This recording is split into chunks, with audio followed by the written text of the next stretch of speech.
Let me just begin by talking a bit about the genealogy of Amalek and the Amalekites. Okay, so in Genesis 36, 11 through 12, this always gets a little complicated. I'll read through and then explain it. It says, the sons of Eliphaz were Teman, Omar, Zepho, Gatam, and Kenaz. So Eliphaz was the son, one of the sons of Esau. Okay, so you had Jacob, who became known as Israel, and then his brother was Esau, okay, and they became the Edomites, okay, the kingdom of Edom. Now, Esau's son was Eliphaz, and then it says Timnah was a concubine of Eliphaz. So Eliphaz had children with a woman named Timnah, and she bore Amalek, okay. So Amalek is the grandson of Esau through Timnah. Now, here's where it gets a little bit complicated, is in Deuteronomy 2, okay, it tells us the story, verses 10 through 12, and then verses 20 through 23. It says that the Horites, okay, now Timnah was a Horite. Timnah is listed as being a Horite. It says that the Horites were defeated and displaced by the Edomites, that they were a people, the Horites were a people that lived in the hill country of Seir, in the kingdom or in the region of Edom, but they were eventually displaced. Now, Deuteronomy 2, again, it lists the Horites among other giant clans. It actually lists them side by side with other clans that are known to be among the giant clans. So it tells us that those people, the Horites, are among the Rephidim or the Anakim. Okay, they are the descendants of the Nephilim. Amalek, his mother was a Horite, okay, a Horite from the tribe, the Hor. Your mother is a Horite. So in any case, Amalek, most likely from a biblical perspective, was at least half giant, okay. So now we have the story where Israel goes to battle with the Amalekites. It's part of the Exodus account. It's in the book of Exodus, chapter 17. And this is very important because as Israel is trying to get to the mountain of God, they're trying to get to Sinai, they're at a place called Rephidim.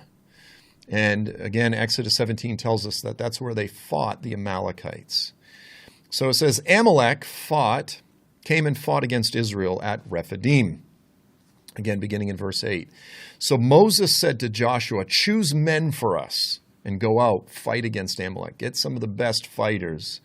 Let's go fight these guys. Tomorrow, he says, I will station myself on top of the hill with the staff of God in my hand. Joshua did as Moses told him, and he fought against Amalek.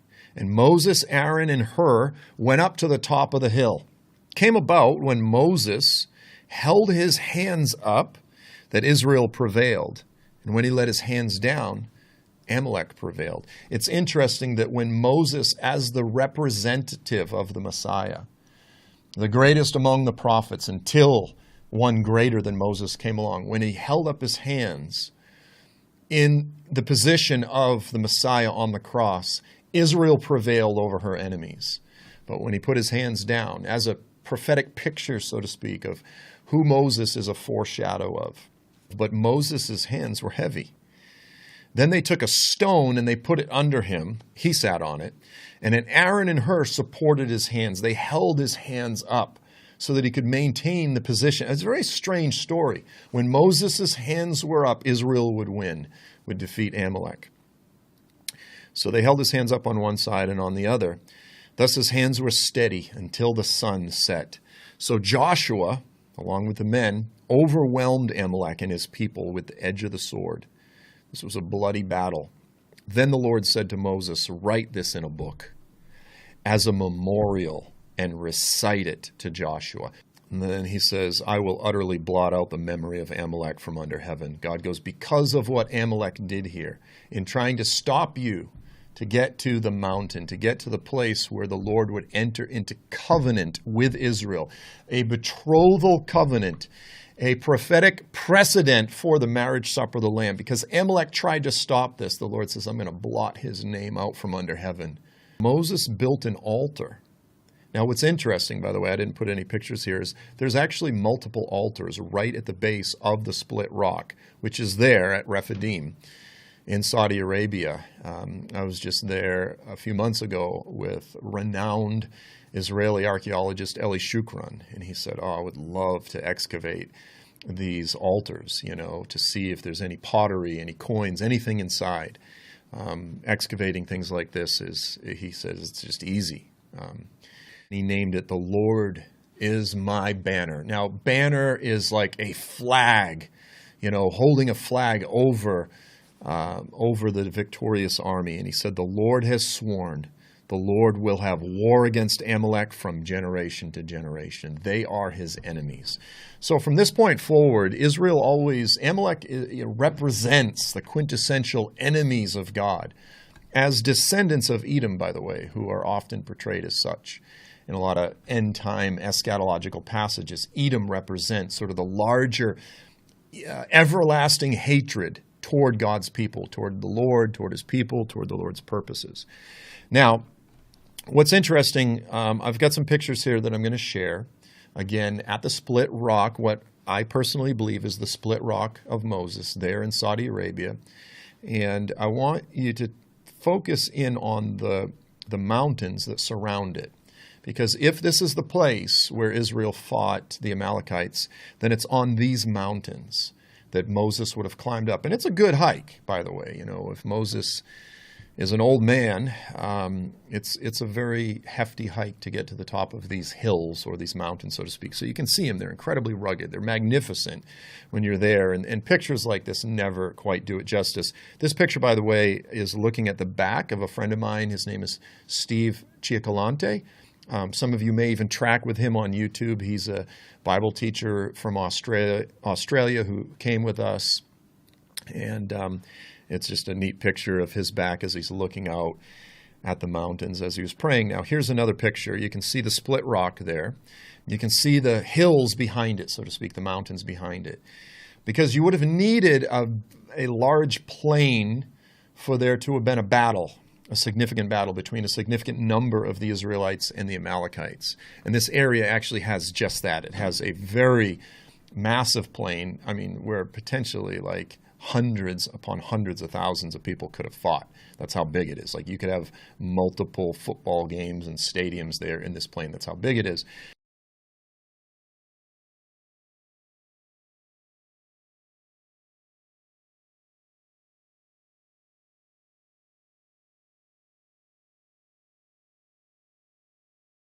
But again, here are the hills. So just to give you a visual for the mountain or the hill that Moses would have climbed up and stood there until the sun set.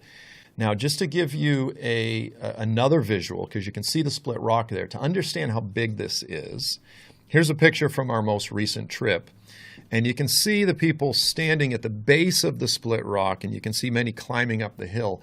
The rocks themselves that are now split are about 65 feet tall. Okay, so you're talking over 20 meters high.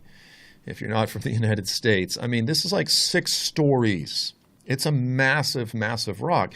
So then when you jump back and you look at that and you go, oh, that thing's as tall as a 6-story building. Now you're beginning to get a feel for the scope of these hills and for that whole area. You can see a bit of the plain here, some of the open space where a battle could have been fought.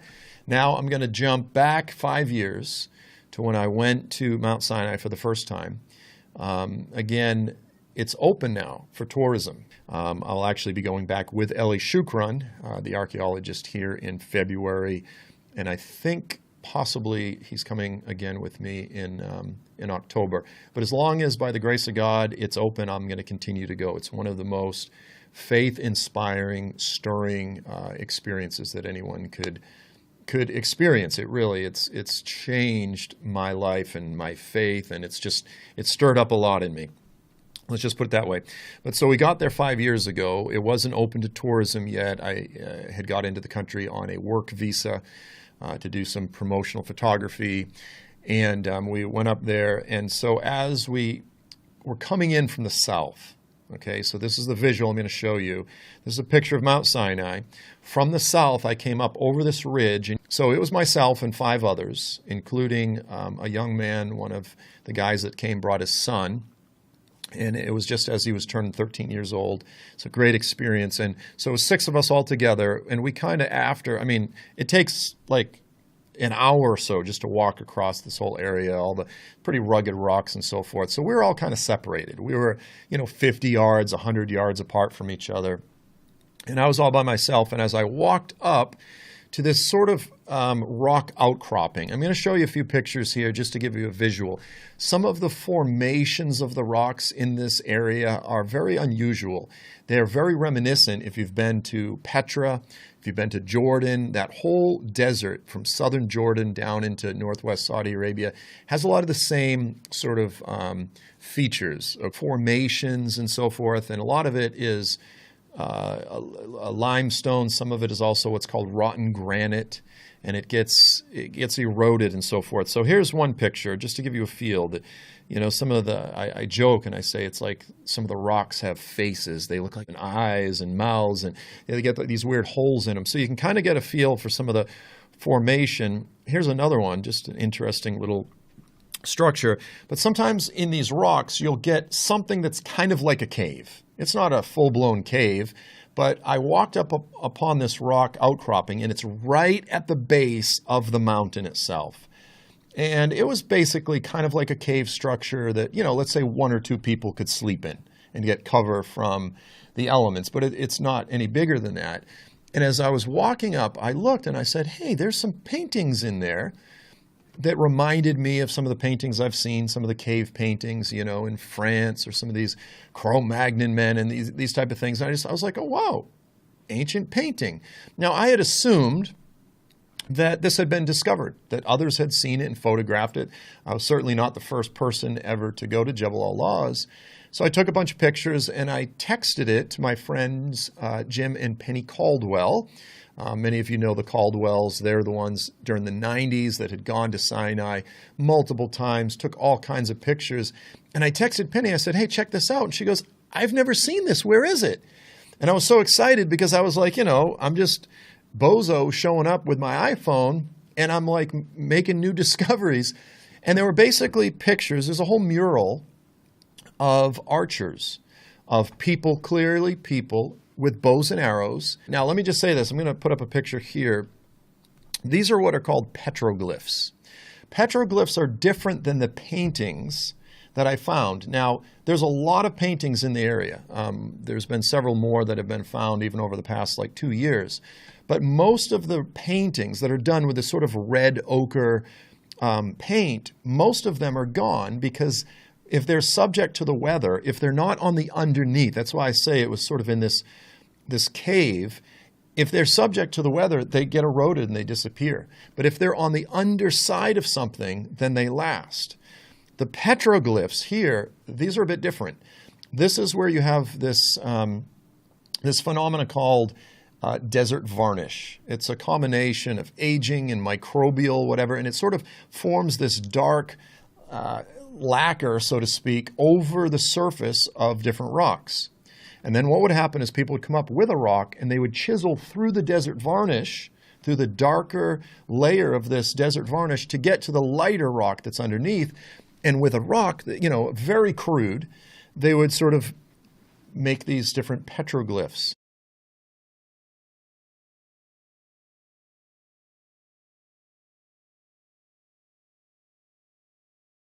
And these are all over Saudi Arabia, by the way, really fascinating.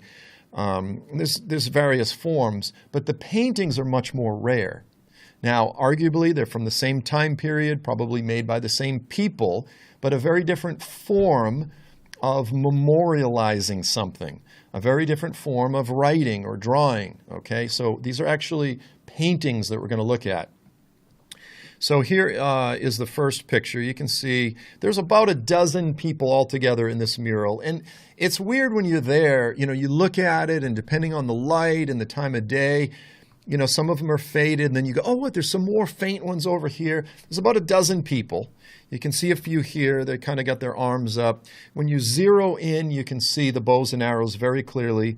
In some of the pictures, you can see it very, very clearly. So in this picture here, you've got about 6 or 7. There's about a dozen altogether.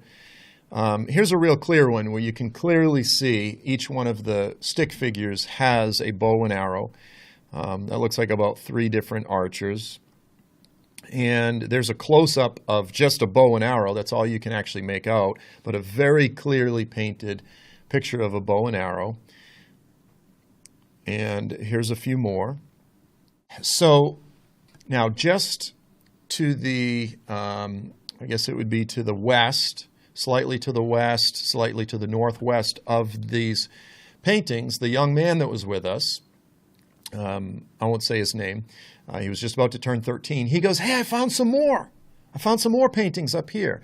It was only probably 20, 30 yards up on another little outcropping, and we ran up and took pictures of those. And, again, you look at these, they're very primitive. It's not like they're beautiful, elaborate paintings. And as we were looking at it, we went, it looks like you've got a big group of people here that are going to battle against these guys up here that are like 5 times as big as the little guys. So you've got giant people in the same painting and then a whole bunch of little people. And it looks like, and there's even some pictures in there of arrows. So it seems to be indicating that this is a battle between people. Now, okay, it's very primitive. So I want to sort of prepare you. This is not amazing when you first see it, but when you actually look at it and soak it in, you go, I really do think this is portraying regular-sized people going to war against giants, which is exactly what the Bible describes as having taken place during this whole account of the Exodus. So here's the first picture. You've got a whole bunch of people here, all sort of clustered together. They're sort of painted in. So these aren't just stick figures. Their sort of torsos are generally painted in. And I've got another picture here where I just put in a bunch of arrows. You've got 1, 2, 3, 4, 5, 6, 7, 8, 9, 10, 11, 12, 13. About 14 people just in this picture that I counted. I mean, some of them are really clear and defined, and then some are sort of almost overlapping, and some are a little bit faded, but probably about 14 different people all clustered together. And I'm going to show another picture here where you can actually sort of see the arrow. It looks like a bow and arrow, very similar to some of the other pictures. And then here is a picture of the giants up above. Now they're shaped like almost like big squares, but you can see the head and the hands and the feet. And so in this picture here, you've got basically 4 giants. 2 of them their torsos are painted in, and then 2 are not. And then you can see another smaller person, so not the 14 down below, and then you've got 1 regular-sized person that's there in the mix, and then you can see the picture of the bow and arrow. It's not definitive, as these things are not. We've not done carbon dating on these paintings and this sort of thing, but I do find it fascinating that right there at the very location, where you've got these other paintings of the archers right there at the very base of Mount Sinai, that you very well may have had. I mean, it's not even ridiculous to suggest that Moses himself could have actually painted this, because the Lord told Moses, write these things down on a scroll, memorialize the defeat of Amalek, and memorialize his sin against God's people, and I will always be at war against Amalek. So it's again, not definitive, but it is absolutely fascinating, the possibility that this could be portraying, it could be actual ancient archaeological proof of giants as the biblical account records and tells, and not just giants, but specifically the Amalekites. And the Lord told Moses, I want you to memorialize the defeat of Amalek.